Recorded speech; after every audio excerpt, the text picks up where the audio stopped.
Hi, I'm Gia James, and I will be talking about the market regulators. First, I will be talking about the Federal Reserve Board. They promote maximum employment, stable prices, and moderate long-term interest rates.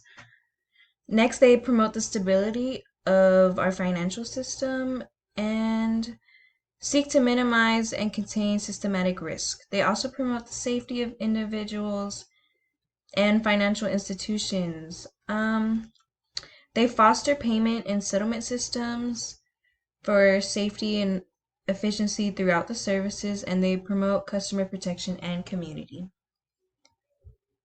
Next, we'll talk about the Federal Deposit Insurance Corporation, or the FDIC. They are created by Congress, maintains stability in the nation's financial system, and supervises financial institutions for safety and consumer protection.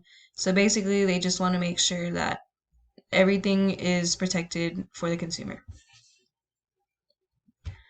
Next, we'll talk about SEC, or the Securities and Exchange Commission. They protect investors with fair and orderly markets.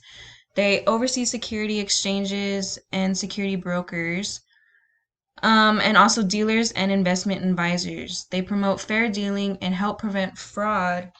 This also was created so that there wouldn't be another stock market crash. And that is all.